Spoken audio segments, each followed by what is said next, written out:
Welcome to Angeles world. ഞാനിന്ന് ചെയ്യാൻ പോകുന്നത് പൈനാപ്പിൾ വെച്ചിട്ട് ഒരു സലാഡ് ഉണ്ടാക്കാനാണ്. അപ്പോൾ പൈനാപ്പിൾ ഞാൻ ചെറിയ കഷ്ണങ്ങളാക്കിയിട്ട് നുറുക്കി വെച്ചിട്ടുണ്ട്. പിന്നെ നമ്മൾ അതിലേക്ക് കുറച്ച് ഇൻഗ്രീഡിയൻസ് കൂട്ടണം. അപ്പോൾ ആദ്യം തന്നെ കുറച്ച് ഉപ്പിടാം.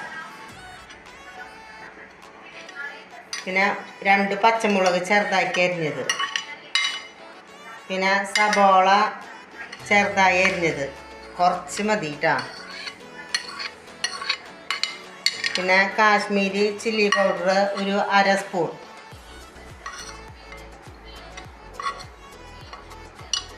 കുരുമുളക് ഒരു 1/2 സ്പൂൺ. നന്നായിട്ട് മിക്സ് ആക്കാം.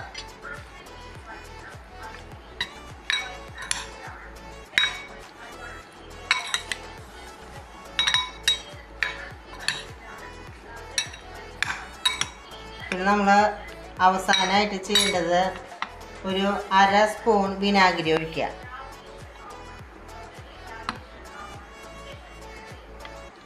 അര സ്പൂൺ മതി.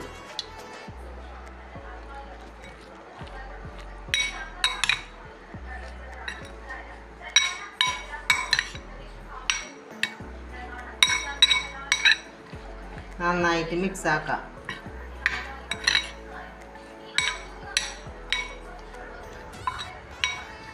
അപ്പോൾ നമ്മുടെ പൈനാപ്പിൾ സലാഡ് റെഡിയായി. ഞാൻ പറഞ്ഞ റെസിപ്പി വെച്ചിട്ട് നിങ്ങളെല്ലാവരും ചെയ്ത് നോക്കിയോളാം. എൻ്റെ വീഡിയോ ആദ്യമായിട്ട് കാണുന്നവരെ ഇത് സബ്സ്ക്രൈബ് ചെയ്ത് ഒന്ന് സപ്പോർട്ട് ചെയ്തോളാം. അതുപോലെ ബെല്ലൈക്കണിലെ ഓളും ഒന്ന് പ്രസ് ചെയ്താൽ ഞാൻ ഇടുന്ന വീഡിയോ ഒക്കെ നിങ്ങൾക്ക് സ്ഥിരമായിട്ട് കാണാൻ പറ്റും. അതുപോലെ ഞാൻ പറഞ്ഞ റെസിപ്പി വെച്ചിട്ട് നിങ്ങൾ ചെയ്തൊക്കെ ഇഷ്ടപ്പെട്ടെങ്കിൽ ലൈക്ക് ചെയ്യുക, സബ്സ്ക്രൈബ് ചെയ്യുക.